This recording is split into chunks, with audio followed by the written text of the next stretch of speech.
Buongiorno a tutti e ben ritrovate e ritrovati in un nuovo episodio di A Come Puntini Puntini. L'ospite di oggi è Giorgio Granara. Giorgio è un ingegnere, ma anche un po' un architetto, uno sportivo e un grande sostenitore della riscoperta della scienza nuragica. Quindi buon ascolto, buona visione e sigla!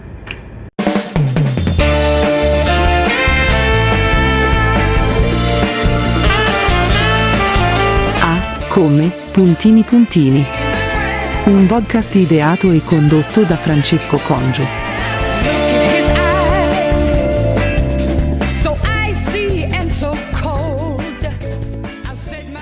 Eccoci qua. Buongiorno.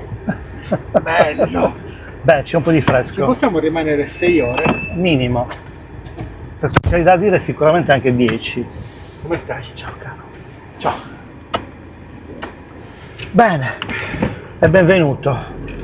Grazie. Bella Prego. questa cosa. Che cosa? Questa iniziativa. Ti piace? Sì, Hai visto qualcosa? certo. Oh cavolo, quindi non è un cacchio di sorpresa. No. Vabbè, non è più sorpresa da quel di abbiamo fatto 20 quindi a sorpresa. Se fosse sorpresa. Ma ancora adesso per qualcuno lo è, perché mica l'hanno visti tutti, ma nemmeno uno. No, tutti no, però insomma. Qualcuno l'hai visto. Qualcuno sì. Ah, ti devo mettere questo, vedi, anche se sono alla 50, tu sei 59 Cavolo. e sono tante. Mi dimentico regolarmente di mettere il microfono, mamma mia, ogni volta devo fare il movimento. Ok. Ok, allora, c'è dell'acqua, quindi sei 7. Fa un po', È un po' uno potrebbe essere. studio. Ti ho presentato, venendo qua, ho detto che sei... Non ho detto che sei un caro amico, vedi? Questa cosa te la dico davanti, in faccia. Giorgio è un caro amico, ci siamo conosciuti un botto di anni fa. Abbiamo Io in avuto cambio parlavo bene di te stamattina per caso, non Giura? niente di organizzato, sì. Ah, ok. Vabbè, poi me lo dirai. Chiuso. Abbiamo lavorato insieme, abbiamo avuto la fortuna di fare un periodo particolare. Altro che. Non ne parliamo adesso. Però particolare di molto sicuro. particolare, sì. Ma di crescita, secondo me, di forte crescita, Per perché è forza. una parentesi professionale mia, ma anche tua, perché No, è certo. uno spartiacque tra una cosa e l'altra. E comunque ti ho presentato come ingegnere, ma anche un po' architetto. Me lo prendo, mi fa piacere perché in Poi effetti ricordo che tu ti sei o specializzato o laureato in architettura, o sbaglio? allora io non mi sono laureato in architettura, ho fatto l'indirizzo di ingegneria più vicino possibile alla ok. facoltà di architettura Ok. e vigliaccamente non ero andato fuori a fare architettura, che è quello che mi sarebbe piaciuto, perché a quel tempo era abbastanza mammone da starmene a Non volevi casa. andare fuori. No, esatto, quindi un po' A di parte che questi. costava un botto. Tra l'altro Cioè non è che non costava non era come adesso, che adesso i ragazzi prendono, vanno, fanno. Mm. Quindi, Era però un po' va bene diverso. così, perché comunque alla fine la facoltà di ingegneria ti lascia una forma mentis che è quella, come dire, indirizzata alla risoluzione dei problemi. E tu questa cosa te la porti appresso in tutti gli aspetti della tua vita, come i commercialisti hanno un'altra forma mentis, sì. i pubblicitari ne hanno Il un'altra medico, ancora, il medico. il medico, per carità. L'avvocato, Pure. lì la forma mentis è diversa, perché hanno ragione quelli che ti danno i soldi, ma questo è un discorso lungo. Hanno ragione quelli, è vero. Sorvoliamo, Mm. mai potrei fare l'avvocato e l'ingegnere così ti insegna a risolvere problemi. Poi per quello che gli ingegneri sono un po' pallosi, perché Ti quando vinchi, fanno le loro non cose puoi nella vita normale, una parte del cervello è... Quindi alla fine senti, questo ingegnere, sì. Io li ho odiati gli ingegneri, ho avuto dei rapporti tutta la mia balordissimi. comprensione. Beh, la parte architettonica invece? La parte architettonica viene fuori dal fatto che ho avuto la, secondo me, straordinaria fortuna di lavorare per 5 anni da uno che era ingegnere ma che faceva il mestiere dell'architetto, che era l'ingegnere Luciano De Plano. Secondo me un genio assoluto, uno bravissimo, carismatico, ricco di idee, non c'è più, era del 26 e se n'è andato attorno ai 90 e qualcosa anni, lavorando, cioè Bellino. quest'uomo ha lavorato sempre, perché io nella mia testa pensavo che se questi gli danno soldi per fare tipo un villaggio turistico, cioè lui progetta un villaggio turistico e in più gli danno soldi, che io Che bellezza, al tempo avrei fatto Ti gratis. sembra una figata. Era una figata e, ripeto, io ho passato lì 5 anni che se lo dici ai ragazzi neolaureati di oggi dicono 5 anni, ma sei coglione. A So fare dire qualche lo parolaccia? sfruttato. Perché ho qualche, Sì, allora, qualche parolaccia mi ho scapperà. spuntato, non è dato ai bambini, può dire tutte le cazzo di Oh, parolacce che vuoi. Perché E qualche son parolaccia mi scapperà. contento. Ti scappa. Ascolta, questo che hai detto adesso per me è molto molto rilevante. Schiavo 5 anni, no? Cioè cosa avrebbero Schiavo, detto? ma Cosa diciamo schiavo volontario, schiavo oggi? volontario. Schiavo volontario. Ho fatto Cioè io schiava quando pratica. io mi ricorderò sempre che io la prima settimana in cui sono arrivato lì, mi sono arrivato a luglio, e ho avuto la fortuna di poter entrare nello studio dell'ingegnere. Ecco, come sei entrato lì? Come hai chiesto? Era un tuo docente? Come è nata Perché conosceva mio l'opportunità? babbo Ok. molto brutalmente. Era uno studio privato per cui non c'era nessun Accozzo puro. accozzo di niente, era stata una cosa ingegnere. Mio figlio si era arrivato in ingegneria, vorrebbe fare pratica, Lo prenderebbe? a posto da lei, sì, digli di venire al 1° settembre. Cioè, manca da me. un giorno. Quindi io che mi sarei goduto un pochettino anche la fine degli studi, eccetera, eccetera. In fatto realtà il un primo giorno di mesetto, dai. settembre del, credo, 92, 92. sì, ero lì, 91, ero lì intimorito da questo signore appunto di poche parole, carismatico, con una mano fantastica, per cui lì disegnava le cose a mano, cioè tutto quello che adesso fanno questi coi render, le cose. Ma l'ingegnere le faceva a mano, erano 100 volte più belle, più veritiere, più ricche di significato, più tutto. Più tutto. E io mi ricordo che il primo progetto che mi diede fu, mi diede i suoi schizzi fatti a mano, mi disse: ok, prepara il 100 per il comune. Una cosa del genere, detta a un neolaureato, ma allora come È oggi, follia. a me è Non sapete venuta, nemmeno cos'è un 100. a me è venuta la febbre, cioè io sono Così? tornato. Allora io ho preso il Bellissimo. super votone in ingegneria, quello proprio completo di complimenti, chiamiamolo così. Di lode. Sì. Quindi ho detto, minchia, ma cioè io ho preso 110 lode e sono ingegnere e non capisco cosa mi sta dicendo Un 100 questo per il signore. comune. Il Un 100 per il comune un 100.000 lire da dare era al comune. il progetto da fare in scala 1 a 100, quindi piante, prospetti e sezioni, di una palazzina in Viale Trieste, che lui aveva disegnato benissimo e che io dovevo riportare in maniera un po' tecnica, ma febbre. Proprio, cioè non è un modo di dire, la temperatura a settembre. Quindi, Bellissimo. superata questa cosa, c'erano delle altre persone in comune in quello studio, qualcuna mi aiutava e qualcuno mi ha fatto giustamente il periodo di bullismo che secondo me si deve fare ai Ti hanno neolaureati. fatto un bullismo lì dentro? Un po' sì, quindi era il bravissimo ingegnere che c'era lì da 30 anni, quindi vedeva arrivare un giovane Ragazzino. ingegnere e diceva: ascolta, sei ingegnere, fatti, ma che cazzo vuoi? Cosa vuoi da me? Io chiedevo disperatamente aiuto e insomma, arrivavo un pochettino col contagocce. Poi piano piano invece sono entrato in 5 anni hai fatto? 5 anni lì. Aspetta, fermati, perché con noi dobbiamo fare la cronistoria di Giorgio Granara. Quindi io parto dalla nascita, l'anno 64, come te? 64, siamo uguali. Sì. Mese? Aprile. 30. Aprile, sei più grande di me, quindi un paio di mesi. Ok, com'è stata la tua infanzia? Boh, Eri un bambino felice? Io credo di sì, eravamo tre fratelli, tutti maschi. È vero? Mio padre era una persona molto sportiva e questa cosa ce l'ha assolutamente trasferita a tutti noi tre, che non siamo mai stati. Lui era sportivo? Mio padre era sportivissimo. Ma davvero? Ma faceva? Mio padre era stato, come diceva lui, il primo giocatore di basket professionionista pagato in Sardegna. Ma perché dai, lui aveva basket, tuo di padre? basket, sì, mio papà giocava a pallacanestro. No, vabbè. E in che squadra? Era Allora, il venuto Brill? in no, Prima molto più ancora? bassi, sì, perché mio babbo ha studiato a Savona, Ok. quindi fino ai 18 anni è rimasto lì. Quando Ovviamente poi è Carlo Fortino di sì, nascita, no? sì, Carlo Ok. Fortinissimo. Si era trasferito lì per esigenze di lavoro di mio nonno che navigava. Savona era più facile per i contatti, per gli armatori, per tutte queste robe qua, cose di altri tempi. Lui navigava? Quando poi è tornato Il suo a... mestiere, scusa? Mio babbo ha fatto il geometra alla Cassa del Mezzogiorno. Geometra? Alla Cassa del Mezzogiorno. Ah, ok.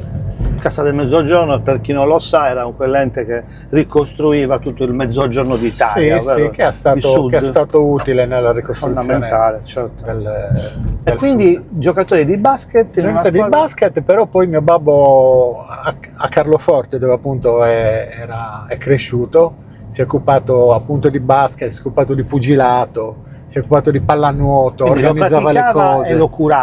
Sì, sì, Il suo sì. interesse era forte. Però lui era uno che giocava a pallacanestro. Invece Era finito pagato in non so che squadra ti dico di Nuoro, ma potrei sbagliare, perché siccome era bravo, e a quel tempo probabilmente il basket non era uno sport non diffuso era come non aveva oggi. preso piede ancora. Esatto, lui in qualche modo era finito lì e gli davano dei soldi, niente di Vabbè, 4 stipendi lire, dell'NBA però. sono 4 soldi, però questa cosa era molto, molto divertente. Questa passione per lo sport ce l'ha riportata a tutti quanti noi, Tutti e a tre me e ai miei due giocatori fratelli, di pallanuoto, voi che parla- però noi abbiamo fatto cose nell'ambito delle piscine, quindi nuoto, e pallanuoto. Tutti e questa roba tre, qua. nuoto e pallanuoto? Tutti e tre, sì. No. Come dice qualcuno che ci vuole bene, se avessimo preso il fatto, Un mix. la mia diciamo, come dire, impostazione mentale, la grinta di mio fratello Carlo, e la grinta e il nuoto di mio fratello Carlo e il tiro fantastico Di Andrea. di mio fratello Andrea, sarebbe venuto fuori un grande pallanuotista. Purtroppo queste qualità, e io tra l'altro sono mancino, Bellissimo. cosa importantissima Anche tu. per la pallanuoto, quindi il mio essere mancino. Quindi freghi un pochettino. Mettendo assieme queste cose qua, purtroppo erano divise in tre, per cui È vero. non comunque. abbiamo lasciato segni nella storia della pallanuoto mondiale. Non sei ancora sportivo? Io sono ancora molto sportivo, cerco di fare tutto quello che posso con sempre più fatica, perché il tempo passa e bisogna cercare, come dire, di tamponare il passaggio del tempo. Ovviamente. Però la cosa importante dello sport, è per quello che nella presentazione forse hai accennato anche a questo aspetto, se no diciamo adesso, lo sport è fondamentale. Se lo sport ti insegna un sacco di cose, ti insegna a giocare un gioco di squadra, quindi a relazionarti con i compagni che magari ti stanno sulle palle, però sono dei compagni di squadra e quindi ci devi giocare assieme, che ti piaccia, che non ti piaccia, vincete assieme o perdete assieme. Questa cosa nel lavoro è fondamentale. E questa cosa nel lavoro è Porca fondamentale. miseria. Viceversa, se fai uno Se sei sport diverso, individuale. ti insegna a essere da solo A cazzi contro tuoi. le tue paure, contro l'avversario, contro quello che tu puoi fare quello che ti pare, ma sarà sempre più forte di te perché ha un fisico migliore, eccetera, eccetera. E poi insegna altre due cose, secondo me, almeno una delle due è molto sottovalutata, ti insegna a perdere, Sì, bravo, fondamentale. ma soprattutto, e al giorno d'oggi, secondo me è ancora più importante, ti insegna anche a vincere. Perché se perdi dici vabbè, sono incazzato perché ho perso, è andata così, qua faccio il muso, però l'arbitro, vabbè, hai, come dire, delle ragioni per essere triste. Se invece vinci, sei in una posizione di forza, guarda, te lo spiego, provo a spiegartelo con un esempio. C'è una scena di un film di Aldo, Giovanni e Giacomo, dove a un certo punto uno dei tre, c'è un bambino che gli rompe le scatole, che vuole giocare a braccio di ferro, il bambino di 10 anni gioca a braccio di ferro forse con Giovanni. Giovanni va in 2 secondi, prende, boom, gli butta lui il braccio e esulta come un pazzo. Sì, come impari, hai visto? Distrutto qui, col bambino di 10 anni che se ne va piangendo. È vero, ma ricordo. Ecco, quello è come non si deve vincere. Cioè, se hai vinto, stai un po', come dicono, non solo dicono i giovani, lo dico io, stai un po' sciallo. Cioè, porta a casa il risultato, sì, ne è contento, ricordati che se tu hai vinto qualcun altro ha perso, ricordati che non sempre si vince perché sei il più bravo, si vince anche perché hai fortuna, sei al momento giusto, sicuramente hai del merito, eccetera, ma il culo aiuta sempre, quindi questa cosa secondo me va ricordata. La vincita va gestita. È un'altra cosa che ti porti appresso nella vita, perché nella vita si vince e va benissimo, si perde e sono tutte e due cose da gestire. Tutte e due. E questo è il... E poi ho detto una terza dello cosa, sport. perché prima di andare alla tua storia, mi sono dimenticato che ti ho presentato, ho detto che sei, però questo ce lo prendiamo come puntino, ce lo portiamo dopo, che sei un sostenitore, non non accanito, mi viene in termine adesso, un grande convinto. sostenitore un convinto, grande e convinto sostenitore della cultura nuragica, Sì, non della cultura nuragica, della se voi ne parliamo adesso, io valorizzazione. lo sono diventato. Ah, Perché? Perché io, come tutti quelli delle nostre età, noi siamo nati studiando, leggendo i libri di scuola, eccetera, eccetera, dove i nuragici non esistevano. no, zero. Zero. Quindi la Sardegna, i Fenici, la Sardegna, i Romani, la Sardegna, Punici tutto anche. quello che vuoi, e Fenici e nuragici niente. Niente. Quindi Come mai io questa cosa? mi sono avvicinato a questa cosa pian piano con una sorta di scetticismo. Aggiungi il fatto che io, appunto, essendo di sangue carlofortino, noi carlofortini che siamo fatti da questo punto di vista un pochettino male, siamo sempre stati, come dire, i cugini dei sardi, sì. che, come dire, Cugini geneticamente isolati, la cosa è oltretutto. corretta, perché Avete un'altra origine. abbiamo un'altra origine, un altro DNA, altre cose. Questo naturalmente vuol dire che oggi comunque siamo totalmente, felicemente sardi. Però quando sei un po' più giovane, vedi questa cosa, sì, Eri una qua. specie di straniero, vero? Un pochettino, ero il cagliaritano a Carloforte e il carlofortino a Cagliari. Perché tuo padre nasce a Carloforte. Tutti i miei Tutti. genitori, nonni, bisnonni sono in Però Carloforte. tuo quindi padre già parte, va via. parte, va via per ragioni di lavoro, poi poi si torna. trasferisce qui a Cagliari. Poi torna e si trasferisce. Ok. Quando E tu nasco nasci a io- Cagliari. Io nasco a Cagliari, sì, sì. Io ho solo un documento che indica la mia provenienza da Carloforte, che è una di quelle cose che non so neanche se esiste ancora, chiama tipo certificato, dichiarazione di provenienza, una Ma roba davvero, così, non l'ho mai visto. che dice che appunto Certificato di che arrivo provenienza. da Carloforte. Ma Però, insomma, sei sempre andato a trovare i nonni tutto, cioè loro sono Sempre, rimasti sempre, lì, sempre, sì. quindi ogni estate, ogni weekend. estate, inverno, poi col mio lavoro ho avuto la fortuna di lavorare lavorarci. molto a Carloforte e tuttora noi andiamo a Carloforte almeno una volta alla settimana, perché Anche di più. fortunatamente qualcosa da fare ce l'abbiamo, e poi moltissimi fine settimana. Ok. Dei nuraghi parliamo adesso o dopo? Dopo, fermati un secondo, voglio arrivare alla tua infanzia felice, mi hai detto. Sì, Tutto sommato sì. Eri un ragazzo allegro, socievole, incazzato, cattivo, monello. no, credo di aver attraversato Tutte queste fasi. niente di speciale. Sicuramente mi ha cambiato molto col senno di poi è un piccolo danno, però quando c'hai 15 anni è un pochettino più pesante, dato che quando sono nato il chirurgo mi ha dato una forcipata, Ah, che palle, e dandomi una forcipata mi ha rotto una cosa Un dell'occhio nervo destro, all'occhio. Ah. per cui io sono nato con l'occhio destro completamente abbassato. chiuso, sì. Ah. Questa cosa ha fatto sì che quando sono nato ero abbastanza corpulento, per cui Pesavi molto. è andata così. Per cui io sono stato operato 3 volte all'occhio, Subito da bambino? a 6 anni al Gaslini a Genova, Ah. e stavo per lasciarci le penne perché volevano fare una cosa definitiva, però nel 70 la chirurgia non era quella di oggi, per cui stavano per mia. fare un danno grande. serio.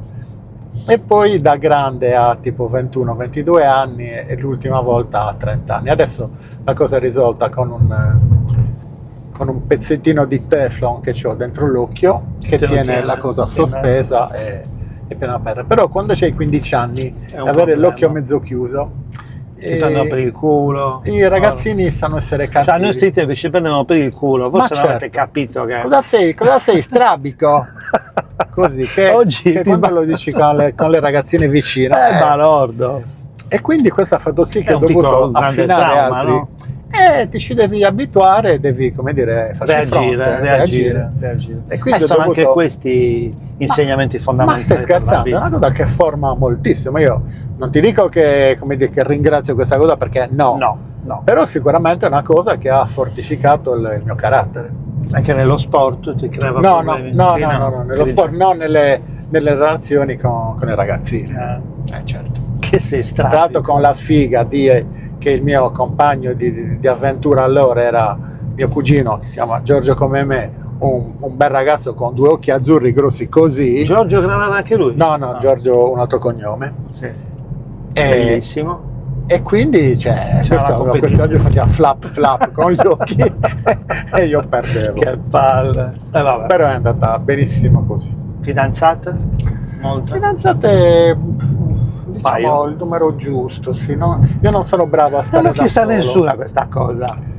Cioè, non l'ho chiesta a nessuno. Adesso semplicemente perché non ho chiesto quanti fidanzati o fidanzati Perché la appunto? gente ti mente, dice, Mente? se trovi fenomeni, stai scherzando, 10, 70 fidanzati. 15, esatto, 60. Guarda, quello che ti posso dire io è Numero che io, giusto. Qual è il numero giusto? Perdonami, perché questo numero giusto. guarda, il numero C'è chi giusto. si è fidanzato e poi Allora, sposato, ti dico qual è il numero uno. Ti dico qual è il numero sbagliato, quello, cioè uno è sbagliato. fidanzato, sposato, ma sei fuori, cioè, Sì. cosa ne puoi sapere di tante Di cose, di te stesso. di te stesso, di cose che afferiscono ad alcune sfere, come dire, di intimità, eccetera, eccetera, se hai a che fare Ma non solo solo, con anche una persona. comportamentali, No. situazioni, Errore.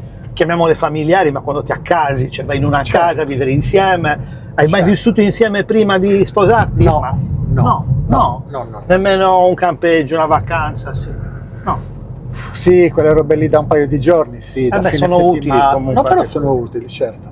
Ma io non sono bravo a stare da solo, quindi tuttora io credo, da questo punto di vista, credo di E essere... tu hai fatto anche peggio, ci lavori. Sì, è Non lo incredibile, so. è incredibile. Poi ma- ne parliamo. Sì. Ok, va bene, quindi infanzia Sì. diciamo va bene, tutto bene, hai fatto le medie, ok, poi dove ti iscrivi dopo le medie? Mi iscrivo all'Alberti che a quel Scientifico. tempo era il terzo liceo scientifico di Cagliari, ma non per modo di dire, era il terzo liceo scientifico, cioè c'era il Michelangelo numero 1 distanziato, il Pacinotti. Ok, molto distanziato l'Alberti, ma perché? Perché essendo l'Alberti quello abbastanza vicino, quello più vicino a Via Roma, quindi ai pullman, le stazioni dei pullman, i treni eccetera, arrivavano all'Alberti tutti i ragazzi delle Interland Cagliaritano, Sì, è vero. che volevano fare il liceo scientifico, che nel loro paese non c'era, per cui nella mia classe c'era gente di San Sperate, di Sinnai, di Assemini, di Elmas, e credo che su 20-22 che eravamo, ma Cagliaritani eravamo tipo 5. Era un po' la scuola più burda, purtroppo. era Esattamente, considerata tra la l'altro burda. il momento in cui Viale Colombo che non era, Ah, come te lo dire, ricordi cosa quella Viale di adesso, Colombo? Viale Colombo, c'era un c'erano grande movimento di sera. le prostitute, Altro quindi che. quelle di Viale Trieste erano Erano prima di o là. dopo il Viale Colombo? Secondo me è una cosa contemporanea, Contemporanea. però in Viale Colombo c'era un traffico veramente Pazzesco, pazzesco. Ma E siccome allora c'erano i doppi turni, cosa È che adesso vero, questi il serale. ragazzini non sanno manco cos'è, quando noi uscivamo la sera d'inverno Perché abbiamo tipo fatto i doppi turni? alle 7, Perché eravamo un casino. eravamo un casino. Ma infatti cosa di cui io mi stupisco tuttora, che con la decrescita che c'è, io, e lo vedo nel mio lavoro, si stanno continuando a costruire scuole. Bravo. Ma per chi? Che senso Ma ha? per chi? Boh. Non lo so. Questo è un altro- Ok, quindi fai l'Alberti, eri bravo? Medio? Giusto? no, Normale? Medio? no, niente di trascendentale. Promosso un po'- sempre? Sì, promosso sempre, mai rimandato, voti bello, buoni, ciao. tranne l'ultimo anno che era un po' che insieme a quelli sciagurati di miei compagni eravamo un pochettino sopra le righe, facciamo di quelle cose che oggi sarebbero sicuramente ricadrebbero alla grande all'interno del bullismo scolastico. Totale. Anche Che se però- c'era, che però, però c'era guarda, rispetto per gli Sì, insegnanti. c'è il voto per gli paradossalmente. insegnanti, ma anche per quelli che bullizzavi, perché l'anno dopo quelli che prendevi a pappine alla Erano fine i tuoi della amici. affiliazione eccetera eccetera, l'anno dopo lo facevano loro a quelli che venivano dopo, e guarda che stessa cosa accadeva in tutti gli spogliatoi di tutti sport gli sport. che io ho frequentato, cioè questa cosa anche lì, che siamo tutti pari, no, ci sono i grandi e ci sono quelli neoarrivati. Questa cosa oggi la vedrebbero come una follia. No, no? come una follia, ci sarebbero ragazzini, genitori denunciati perché si facevano cose Oscene. oggi completamente impensabili, ma secondo me, guarda che lo dico senza nessuna ironia, assolutamente formative per il carattere. Cioè non è che diventavi uno stronzo, però imparavi in quegli ambiti lì che comunque esisteva una sorta di gerarchia che poi avresti scoperto poi con i professori, con i docenti, con i tuoi capi eccetera eccetera, però nel momento in cui i ragazzini di oggi pensano che gli sia consentito tutto già a 6 anni e vanno avanti pensando che sia così. Allora, No, ti faccio una domanda provocatoria, brutta. Quindi sostieni che il cameratismo militare sia giusto? sì.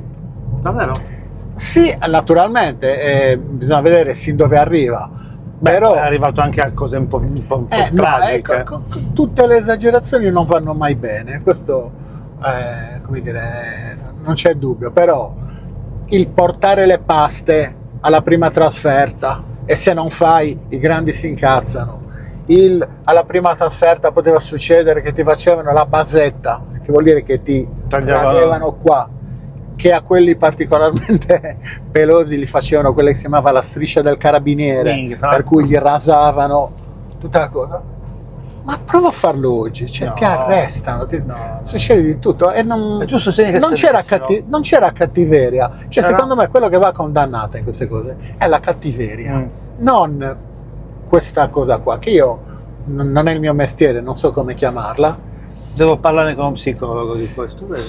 O un educatore, non lo so. Forse è un sì. buon argomento che hai sollevato, perché questa cosa mi interessa. Forse sì, però perché un po' l'ho subita ai miei tempi, no? Non dico come bullizzato, però ero abbastanza non ingenuo, ero timido, quindi non ero il bullo. Quindi certo, non eri il bullo, però riuscivo a giostrarmi perché ero amico di tutti. Poi è chiaro che c'erano quelli che esageravano, ti arrangi, capito? quelli cattivi, però quelli cattivi li ho conosciuti. Quelli cattivi è un altro discorso. Però ho abitato in quartieri dove c'era la violenza, ma di quella brutta, la Palma, era Stantelia, molto simile. Quindi quando uscivi rischiavi di essere picchiato. Sono andato a scuola al C8 dove c'erano quelli di Falsarego, erano dei delinquenti pazzeschi. Certo. Cioè siamo stati picchiati diverse volte andando a scuola. Stiamo parlando di quel tipo di cose di quel periodo lì, però ripeto, quello che non va bene è la violenza gratuita, la cattiveria, quando questa cosa è all'interno di, come dire, di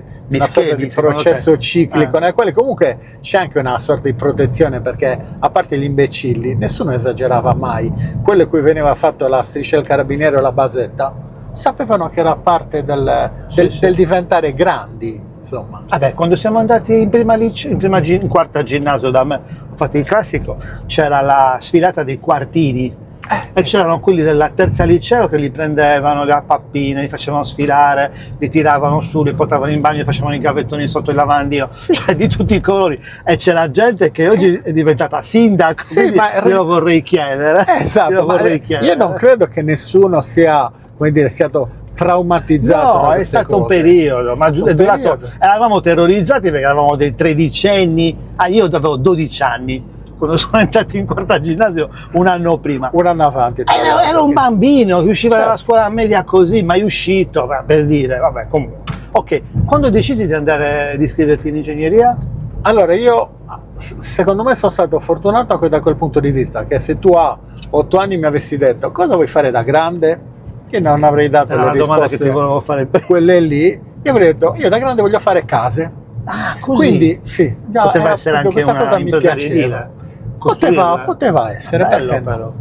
Volevi fare case? Io volevo fare case, per cui alla fine, come dire, una volta che cresci e ti rimane questa idea un po' latente nel cervello, tu dici ok, continuo a voler fare case, cosa devo fare per poter fare case? A Cagliari devo fare ingegneria, devo diventare ingegnere. Che bello. Quindi sono stato fortunato perché siccome non è che fossi uno studente molto bravo, anzi ho fatto lo scritto di analisi 2 tipo 12 volte. 12? Sì, no. Per cui non ho potuto fare come hanno fatto tanti altri miei colleghi di allora, che dopo 1, 2, 3 volte fisica 1, fisica 2 sono andati a fare geologia, economia e commercio, altre robe. Io no, perché il piano B non ce l'avevo. Bravo. Se non hai il piano B devi...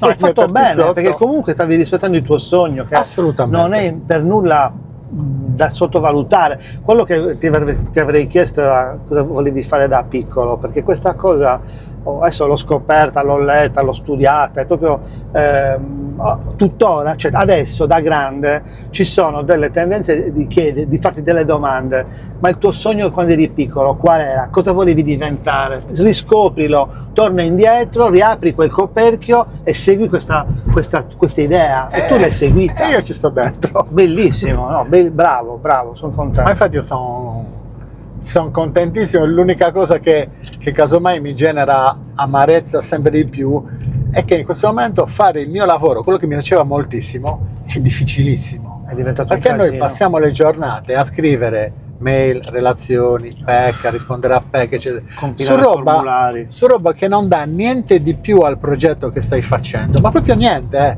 Dici, ok, scrivi 10 PEC in più, il progetto verrà più figo. No, il Rotture progetto di viene coglioni, uguale, so. però sono aumentate le cose inutili. Poi qualche passo avanti, per carità, c'è stato, però la gran parte delle cose, cioè, per fatti esempi infiniti, anche roba che fa ridere, però non... E non è solo burocrazia. Tu mi avevi parlato un periodo di non mi ricordo bene, ma di documentazione, di controlli, fatti, gente che controlla su di te quello che fai, enti che entrano dentro. Sì, ma roba che ti chiedono cose assurde, ma mica a uno studietto. No, a tutti.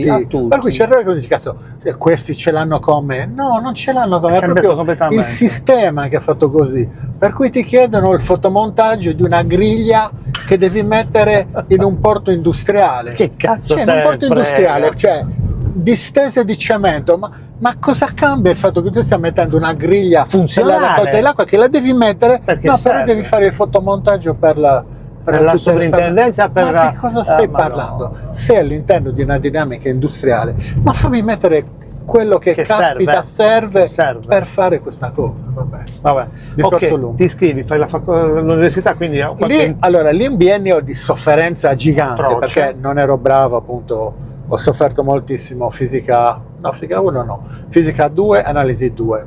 Mi hanno veramente dato addosso e lì la mancanza del piano B mi ha aiutato. Dopodiché inizio il triennio e trovo belle. finalmente quello che volevo fare, e allora divento uno bravissimo.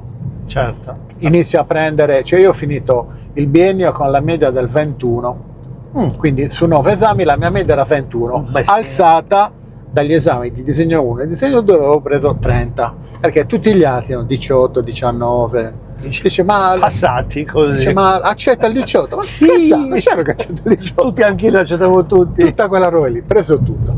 Inizia il triennio e finalmente Fai le scopro cose che ti piacciono.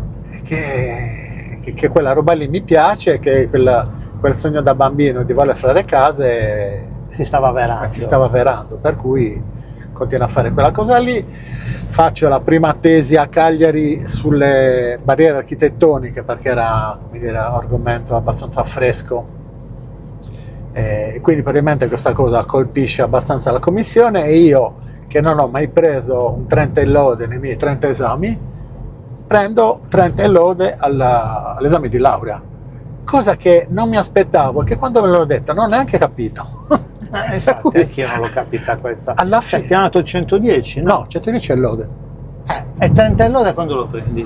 30 e lode negli esami io non l'ho mai preso, io al massimo ho preso 30. Ah, ok. negli esami. Quella laurea Non avevo esci con mai preso- 110 quindi dopo che per 30 esami non prendi una lode, non ti viene in testa che all'esame esista la finale lode. Ma zero. possa prendere Non solo, tu. ti hanno dato 110, come mai? A somma di tutti i voti? No, perché io dopo quel Hai biennio alzato la disastroso, media, di io ho brutto. alzato moltissimo la media. ok. La tesi non era banale, l'argomento era interessante. Io ok. mi accorgevo che dalle facce dei commissari, che mentre certe volte quando c'era lì lo studente stava per laureare, faceva vedere il solito supermercato o centro commerciale, le faccio scazzati, puff, che palle. La mia tesi, che appunto era la prima sulle barriere architettoniche a Cagliari, vedevo che ha suscitato dell'interesse, e secondo me quello è stato Ti ha abbastanza dato un decisivo. voto il più alto possibile. E quindi ho preso il super voto. Quindi dopo che ti lauri subito vai a lavorare 5 anni come praticante lì dallo studio. A 4 soldi, cercando di rubare all'ingegnere tutto quello che gli potevo rubare,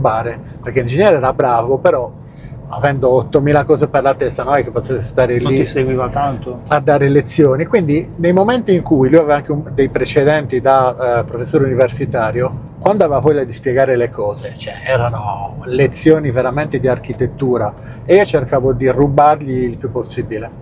Bello, bravo. E 5 anni erano 5 anni canonici? No, perché durava così? No, quello, come dire, a scelta, non si poteva andare. Tu sei rimasto 5 anni, che ci Io sono volevi rimasto 5 anni perché dopo 5 anni mi sono reso conto che forse ero finalmente in grado di fare qualcosa da solo. E apri lo studio? Ho iniziato a camminare con le mie gambette insieme a quella che successivamente è diventata mia moglie, E quindi ci siamo messi lì e abbiamo iniziato Quindi avete aperto lo studio insieme? Sì. Ah, bello. Lei era laureata in architettura? Lei era laureata in ingegneria. Ah, ingegneria?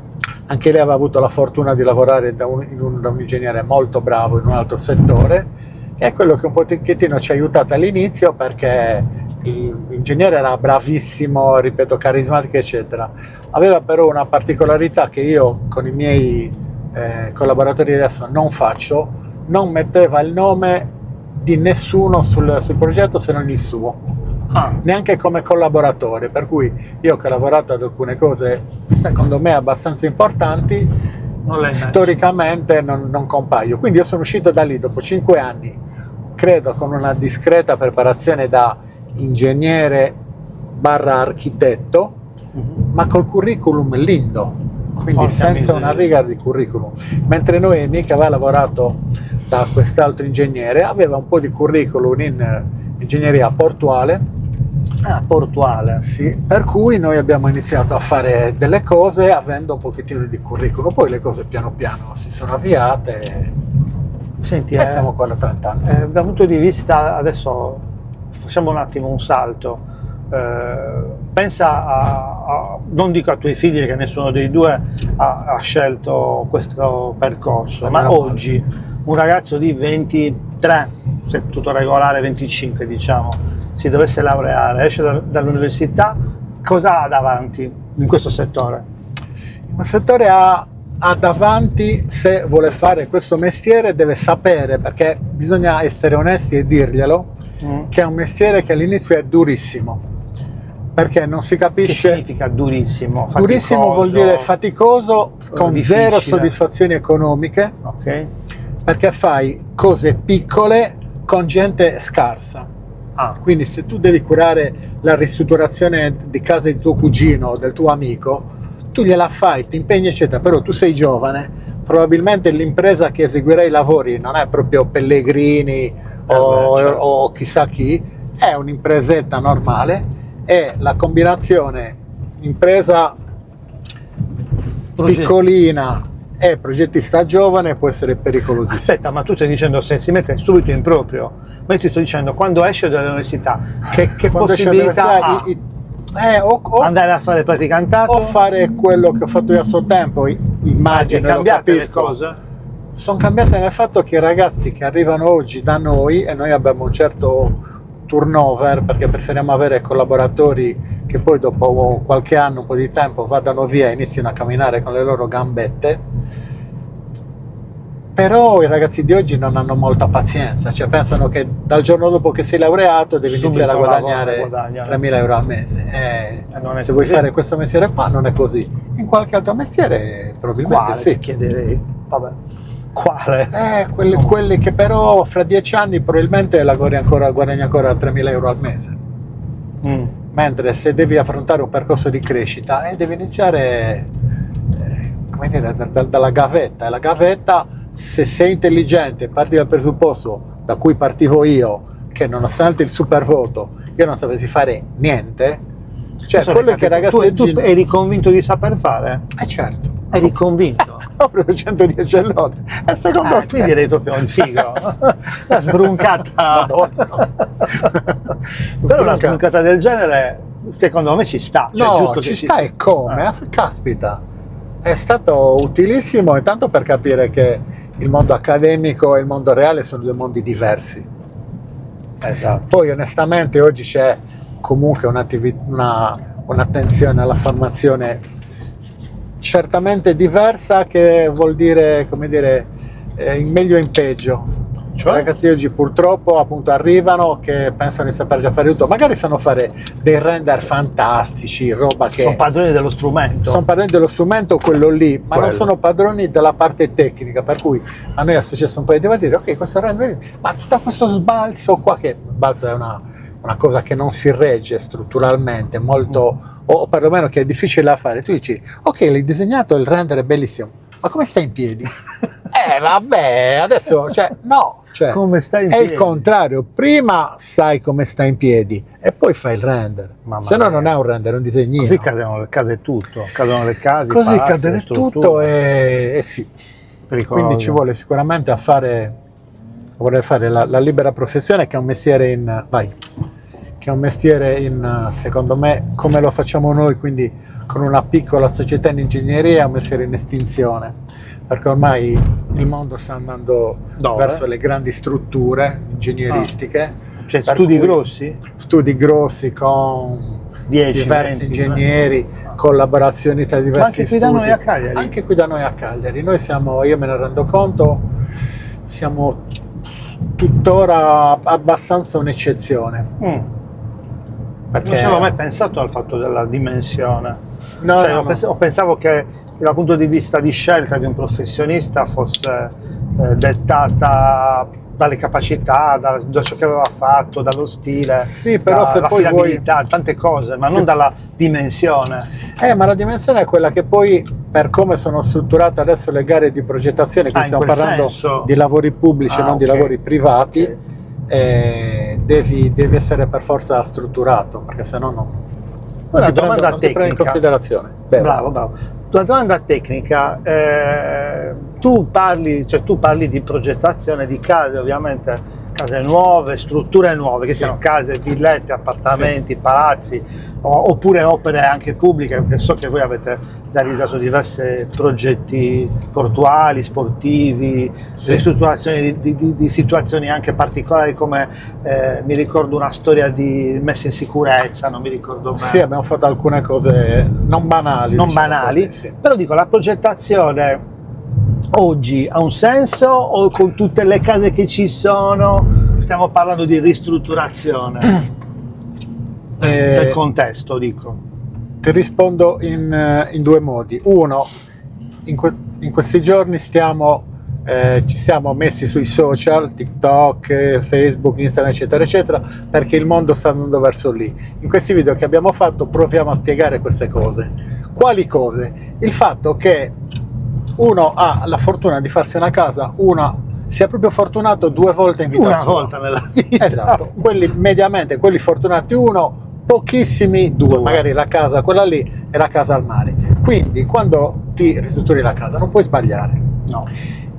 E non puoi sbagliare, non è che sbagli in tante cose, come dire, evidenti, sbagli in tante piccole cose che sono quelle che ti possono far maledire l'aver trovato un ingegnere o un architetto o un geometra, quello che vuoi, scarso. Esatto. Perché se tu metti l'interruttore nel posto sbagliato, metti il senso di apertura della porta nel posto sbagliato, metti una finestra che pensi che faccia luce, invece luce non ne fa buio, metti una finestra dove davanti c'è il vicino che ti vede passare in mutande, quelli sono gli sbagli. Questi e quelli sono te li porti aspetti appresso. architettonici. E quelli sono gli aspetti architettonici. Meno ingegneristici, più architettonici. Sì.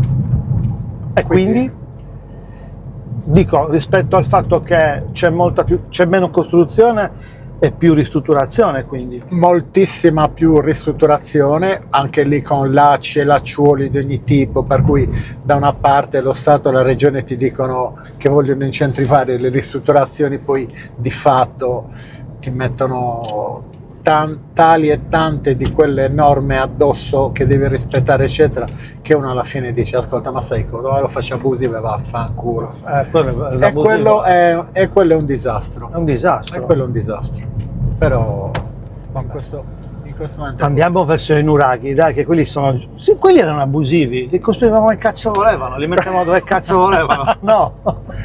Quella è stata, ripeto, ci siamo arrivati noi per caso, avendo a che fare, frequentando per i motivi, uno che devo nominare perché secondo me è una persona che si merita di essere apprezzata per tutto quello che ha fatto, che è un ragazzo che si chiama Antonello Gregorini. Ciao Antonello. Che è uno bravo, che ha creduto in questa cosa che si chiama Nurnet. L'ha iniziata, io sono stato quello, credo, tra i primi, cui lui ha detto: ascolta, mi è venuto in testa di fare questa cosa qua là. Quando lui mi ha raccontato questa cosa, ho detto: Antonello, guarda che è una figata pazzesca, è vero, buttatici, perché è bellissima questa cosa. Antonello l'ha fatto col suo modo un pochettino scanzonato, e quindi senza finanziamenti, uno che vuole fare una cosa la fa, esatto, con enorme passione. Anzi, scusa, Antonello, vuoi venire? Lo invitiamo. Antonello sarebbe Io un lo grande vorrei. ospite. Vuoi venire? Adesso è Antonello ufficiale. sarebbe un grande ospite. Poi ti scriviamo e ti diciamo se vieni, ci Altro mettiamo che. d'accordo. Altro Molto che. curioso di parlare con lui. Ok. Altro che. E quindi? E quindi niente, piano piano mi avvicino, ripeto, con quella un pochettino di distanza data dall'ignoranza totale nella cosa. Cioè, e tu non eri scopro appassionato di No, no. non sapevi nulla. Io non sapevo nulla, io mi sono avvicinato al mondo dell'archeologia per caso, perché c'è stato un periodo nel quale noi avevamo una società che faceva plastici architettonici. Appunto, mi ricordo. E avevamo avuto la fortuna di vincere una gara per il comune di Sant'Antioco, per il museo Barreca del comune di Sant'Antioco, un museo bellissimo, incentrato ovviamente sui Fenicio Punici, nel quale noi avevamo fatto tutta una serie di cose.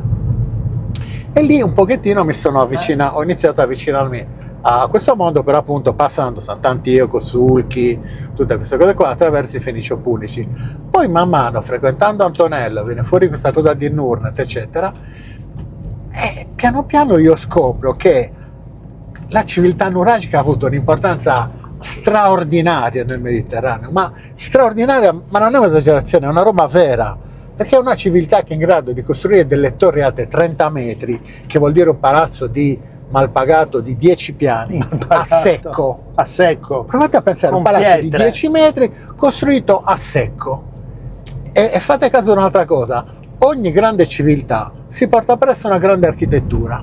Noi ci ricordiamo gli egiziani per le piramidi, ci ricordiamo i greci per i templi, le cose, le civiltà centroamericane per le ziggurat, eccetera, eccetera, I romani eccetera. per i ponti, per I ponti, gli acquedotti, eccetera. Cazzo, questi, quando il resto del mondo costruiva capanne, Roma era una capanna di Parliamo fango. di 4.000 anni fa. Sì, più o meno. Roma era un Niente. paesello del fatto così fango. Questi costruivano le torri alti 30 metri.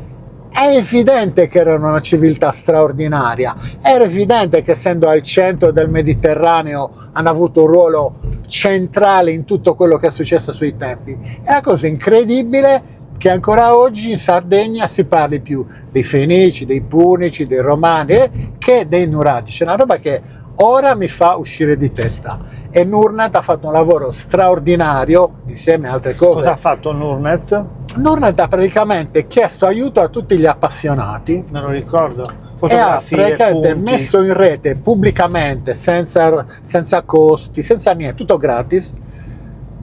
Ha fatto un lavoro strepitoso grazie a Antonello, a Giorgio Valdés e a tanti altri che adesso non citiamo, un lavoro straordinario di catalogazione, per cui alla fine grazie anche all'aiuto che gli ha dato gratuitamente il CRS4, hanno fatto un geoportale nel quale sono riportati, sbaglio i numeri ma l'ordine di grandezza è quello, tipo i 6.500 nuraghi rilevati, le migliaia di tombe dei giganti, le migliaia di Domus Dei Janas, tutta questa Tutto roba qui. georeferenziato. Tutto georeferenziato, per cui tu vai lì, Lo trovi. clicchi sul geoportale di Nurnet, ti si apre una cosa che ti dice le caratteristiche del nuraghe, se c'è qualche cooperativa che se ne occupa, come lo puoi raggiungere, un lavoro strepitoso. Meraviglioso. Dopodiché qualcuno non è si è... conosciuto abbastanza ancora. Non ancora, però livello per turistico, fortuna per qualcosa esempio. Sì. sta succedendo, sì. E so cosa è successo quanti anni fa. Quando avete iniziato? Nurnet credo che sia... 15, 20. Credo che l'ordine di grandezza sia un 10-12 anni, sì. Forse E- 15 mi e sembra. continuato a crescere nonostante momenti di grande difficoltà, perché per alcuni era difficile pensare che tutto questo lavoro fosse fatto, come dire, gratuitamente, fa incazzare, ma questi senza ci dover guadagnano fatturare, qualcosa, esatto. Quindi Sembra cattiverie, la solita maldicenze, storia. eccetera, eccetera. Invidia. E nel frattempo Nurnet è ancora lì e sta facendo delle cose sempre più importanti, delle quali sarebbe bellissimo che ti parlasse È per quello Antonello. che adesso mi è venuto in mente. Ci ho pensato adesso con te, ti giuro. No. Però mi sembra importante dare voce per il poco che posso fare da cassa di risonanza in questo senso. Ok. L'unica cosa che io faccio marginalmente rispetto a questa cosa, e io, attenzione, io spero di averne in futuro un guadagno, quindi non è che lo faccio, come dire, gratis at amore Dei. Noi attualmente stiamo producendo delle scatole di montaggio in cartoncino dei monumenti nuragici della Sardegna, che sono quelli che, se tu vai a Stonehenge, posto tra l'altro finto, come ormai credo si sappia. Cosa? Stonehenge è un finto. posto finto, è stato ritirato su nei primi anni del Novecento, con le gru, era tutto abbattuto, l'hanno rimesso su, hanno fatto questa cosa e hanno fatto un sito finto che è tuttora il sito archeologico più visitato al mondo. Però è finto. È finto. Quindi dimmi tu come può sclerare uno che dice cazzo, vanno tutti a Stonehenge che l'hanno ritirato su così, e invece in Sardegna c'è Monte d'Accoddi, unica piramide del Mediterraneo inspiegabile, tanti posti. Pozzi di Santa Cristina, tutto quello che... Una cosa che mi fa diventare matto ora, e fortunatamente si parla molto dei giganti di Monteprama. Esatto. Allora, il primo colpo d'aratro dato dal signor non mi ricordo cosa nelle campagne del Sinis fu dato nel 1974. 74. Bene. 50 anni fa. I giganti sono stati esposti per la prima volta nel 2014, cioè 40 anni dopo. Allora, nel 1974 furono trovati quelli che tutti si ricordano, i guerrieri di terracotta in Cina. Quella cosa con migliaia di guerrieri, con le fattezze umane, a grandezza umana, cioè tra l'altro migliaia e migliaia di state. Bene, in Cina quella roba lì l'hanno musealizzata in 4 anni. Qui ce ne abbiamo messo 40. E quando hanno fatto l'inaugurazione e io c'ero, erano tutti contenti e felici. Io fra me dicevo, ma scusa, ma dopo 40 anni, ma bisogna dargli dei calci nel culo a questi per averci messo 40, perché cambia la storia archeologica della Sardegna a tirarla fuori prima. Quindi questi siamo. C'è solo da incazzarsi, vero? C'è solo da incazzarsi. Vabbè. Poi per non parlare di barumini, di nuraghe Rubiu, di cose fantastiche che ci sono in giro. Per non parlare di tutti quelli, ovviamente qui c'è un discorso di costi, di opportunità, di tante storie, ma quanti sono quelli che non sono stati ripuliti? Allora, certo, però qui c'è il solito problema della differenza.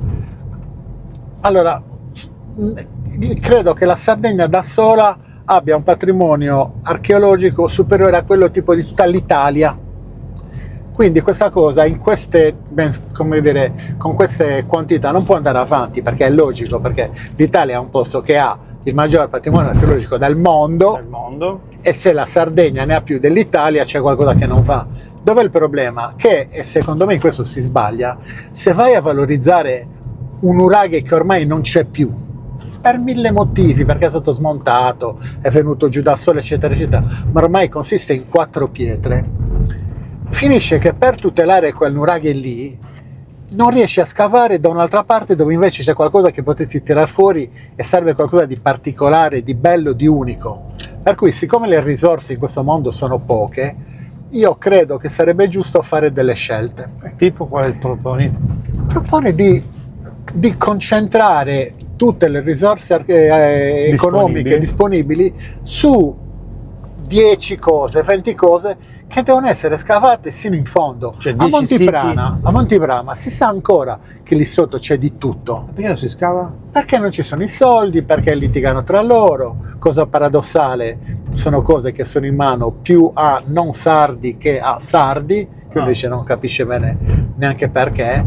Ma ancora oggi io ogni tanto chiedo, sono più ragazzi che fanno archeologia e si specializzano nel mondo fenicio-punico che non quelli che pensano al mondo nuragico, che è la Sardegna. Cioè oggi noi siamo qua, siamo messi così, perché partendo da lì, che è un periodo lontanissimo, e va bene, però non si possono dimenticare il momento nel quale la Sardegna era al centro del mondo, perché lo era. Allora io ti faccio una domanda, mi viene in mente adesso: se era al centro del mondo, come mai non troviamo un nuraghe altrove? Non c'è un nuraghe, vabbè, non dico in Sicilia o in Campania, comunque o in Corsica. Ogni civiltà si porta, no, non credo, ogni civiltà si porta presso come dire, una sua architettura. Ma dico, non c'è stato il modo di, vabbè. No, però hanno trovato reperti nuragici, quindi minerali, oggetti, li hanno trovati in Scozia, li hanno trovati in Libano. Il Libano, non dimentichiamoci da dove partivano i Fenici, che poi in qualche modo sono, fra virgolette, lo dico male, diventati i Punici e sono passati anche in Sardegna. Sì. Però dei materiali di chiara origine nuragica, navicelle piuttosto che delle cose di rame, bronzetti, eccetera, sono stati trovati in Scozia. Come cazzo ci sono arrivati in Scozia? Trovati? trovati non importati. dei reperti di chiara origine nuragica, quindi sono arrivati lì, li hanno trovati negli scavi archeologici scozzesi. Quindi c'è tutto un mondo che ancora deve essere scoperto e dal quale può venire fuori tantissimo. Quello che il grande risultato di tutta questa cosa qua sarebbe se nelle mappe che tuttora circolano, prima circolavano sui libri, adesso circolano in rete sul periodo della civiltà romana, poi quella greca, poi quella romana e qua il neolitico, eccetera eccetera, fosse finalmente infilato il periodo nel quale c'è la civiltà nuragica, che ancora non c'è. Ma a scuola non si studia ancora? A scuola c'è qualche insegnante, come dire, evoluto, illuminato, che finalmente, un pochettino fottendosene delle indicazioni ministeriali, sta facendo queste cose, e NURRET in questo sta facendo delle cose molto belle per far conoscere ai ragazzini. Perché dobbiamo lavorare da lì? Ma stai scherzando, assolutamente. Hai detto una cosa prima che poi era una domanda, perché tu oltre a fare l'attività ingegneristica, progettistica, fai anche un'attività che ti porti dietro da quel periodo in cui facevi i modellini. Sì. E cosa fai? Raccontami questo. Noi facevamo una cosa molto particolare, purtroppo in ritardo, perché è andata così, di 20 o 30 anni. Quindi noi facevamo modelli, facevamo le scatole di montaggio di modelli di imbarcazioni storiche archeologiche, quindi vedi il mondo dell'archeologia che ritorna, con la trireme romana, la pentecontera cartaginese, eccetera, tutte derivate. Scatole di montaggio Scatole di montaggio da montare. E pensa che nella scatola di montaggio in legno, con la scatola di montaggio della nostra trireme romana, un modellista milanese aveva vinto il campionato mondiale per scatole di montaggio partendo da confezioni di serie, quindi non autocostruite. Bello. E questo però purtroppo io credo di essere bravino a fare certe cose e completamente incapace a farne delle altre, per cui questa cosa io non l'ho saputa cavalcare. Quindi abbiamo fatto per 10-15 anni, ma con dei fatturati risibili, enormi soddisfazioni, però fatturati risibili, per cui i nostri modelli sono finiti negli Stati Uniti, in Corea, in Giappone. Quando c'è stato un inconveniente col Giappone, abbiamo capito che è il momento di finirlo, perché una nostra scatola di montaggio è arrivata in Giappone, per un errore nostro mancavano 3 o 4 listellini, valore 20 centesimi di euro.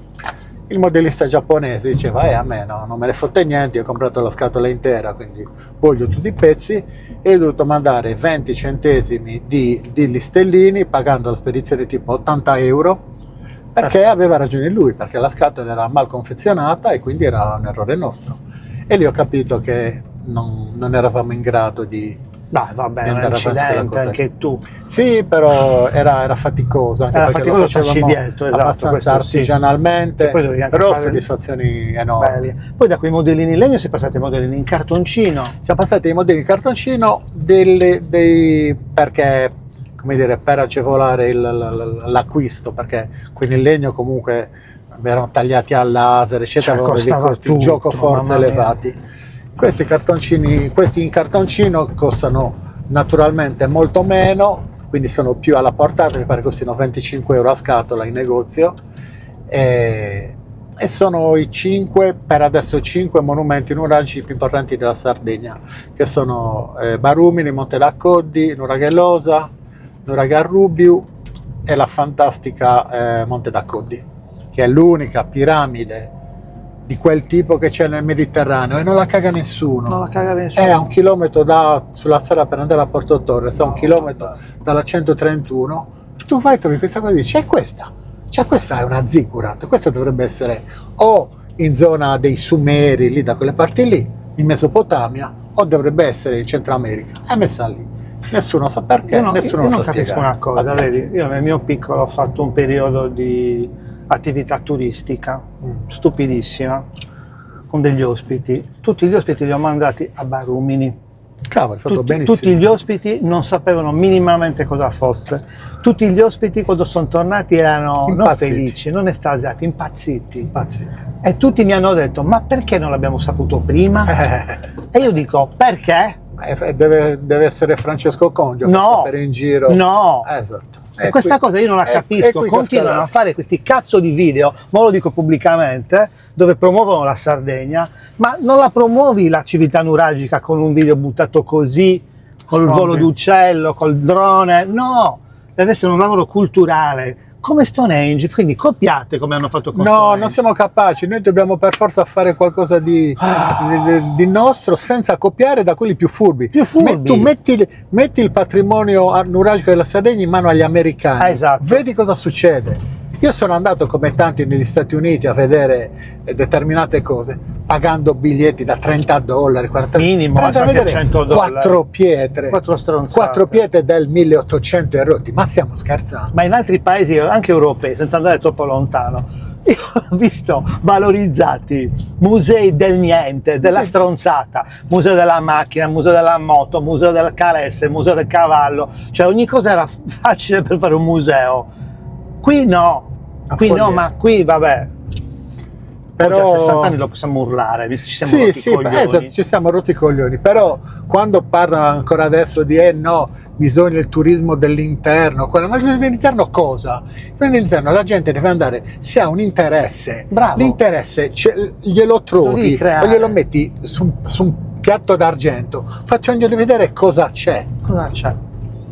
Guarda, quando mi hanno detto non lo sapevamo, se avessimo saputo prima, ma guarda, grazie che ci hai mandato. Guarda, tipo 5-6 anni fa a me aveva colpito una statistica, sai quando il Corriere della Sera d'estate fa quelle sorte di inserti estivi, quelle robe lì, facevano i sondaggi, queste cagate qui. Bene, che cos'è un nuraghe? Tipo il 70% della popolazione italiana aveva risposto un dolce sardo. Non lo so, e forse qualche percentuale ha detto sono quelle costruzioni a torre che sono in Sardegna. Un dolce sardo, capito? Però il sardo l'hanno identificato, un dolce sardo. Abbiamo fatto allora, Ciccio, 6 ore, 5 non te le posso fare, o meglio lo facciamo in privato, perché adesso dura già un'ora, mi hanno detto dura troppo, è troppo lungo. Io ho detto guardatelo a pezzi, chi ti dice di guardarlo tutto insieme? Te ne guardi 10 minuti in macchina andando a lavoro, 15 minuti, in 4 volte te lo sei visto, no? Quindi dura un'ora e durerà sempre un'ora, non me ne frega nulla. Okay? Io sono di quelli che ti ho detto che era troppo lungo. Tu me l'hai detto? No, vabbè, adesso vedrai. Ti sei accorto che era un'ora? No, zero. Io stamattina ho avuto a che fare con una persona che ha fatto questa cosa, e per quello che abbiamo parlato di te, e ho detto ascolta, ma quell'ora come fa? Ma stai scherzando? Vola. Bene, quest'ora è volata. Okay. Però le ore volano quando, come dire, quando la discussione è interessante, quando chi ti fa le domande è intelligente, eccetera, eccetera. Grazie. Come? Non me lo devi dire, ci hai pensato? È la domanda finale. Questo progetto si chiama come puntini. Io faccio una domanda alla fine della passeggiata in relazione alle cose che Su questo non mi sono preparato. Non lo sa. Devo improvvisare. Tira fuori una parola con la, quindi la domanda è come? E che va che ce ne sono 57 prima di te. E non voglio che sia uguale. Ci devo pensare 10 secondi perché sono 10 secondi. Ingegnere, ci devo pensare. Ingegnere, considera che ci sono 5.600 parole nel vocabolario di italiano, per come, anche verbi, aggettivi, sì, però per come abbiamo deciso di fare la nostra vita io e Noemi, fregandocene dei soldi e privilegiando altre cose, come affetti. Affetti. Bello. Che è la cosa più importante di tutte, che è la cosa più importante di tutte, che è quello che rimane, che è quello che è dei parenti, degli amici. È testimone che è una bellissima famiglia. Di quella parte lì. Quindi devi andare in quella direzione là? Sì, dove vuoi? Vai giù. Vado giù? Ok. Quindi affetti convintamente. Parlando di affetti, tu hai 2 figli, possiamo dirlo? Ciao a Giuseppe e ciao a Marta, che fanno 2 lavori differenti, molto differenti. I tuoi 2 figli, che tipo di percorso hanno fatto? Riesci a vederlo da un punto di vista alto, non da loro genitori? Intanto, noi l'unico imprinting che abbiamo cercato di dargli è: andate a cercare di seguire quello che vi piace e quello che vi fa stare bene. Fanno 2 cose completamente diverse, Giuseppe... Ma ecco, loro avevano quando erano piccoli questo sogno come l'avevi tu? No, questa cosa qui Glielo chiedevi di fare le case. No, io non mi ho chiesto niente, non volevo condizioni. Sono contento che non abbiano fatto il nostro mestiere, che ripeto, per come lo facciamo noi non ha molto futuro. Marta secondo me fa un lavoro bellissimo perché lei è biologa marina, quindi si occupa in questo momento dei nidi delle tartarughe che stanno andando a nidificare, eccetera eccetera, per pochi soldi, però non importa che faccia questa cosa che le piace. Esperienza.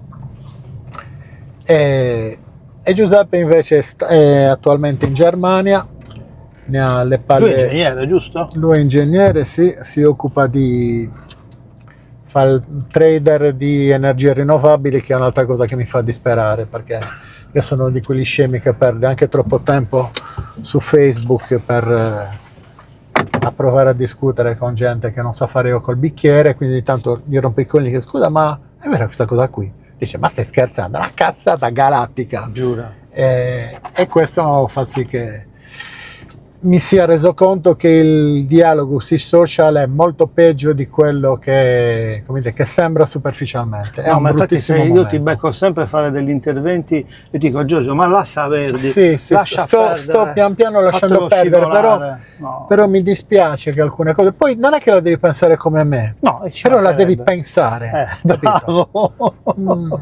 Devi pensare, c'è un sacco di gente che non pensa, che si butta, scrive, risponde, commenta e ti fa uscire di testa. Senti, quanto mi dai per questa cosa di oggi? Lo so io, dopo te lo dico. Grazie Francesco. Grazie a te. A presto. Ciao. Ciao a tutti, vi salutate lì. Ciao. Ciao. A presto. Ciao. Just a snake in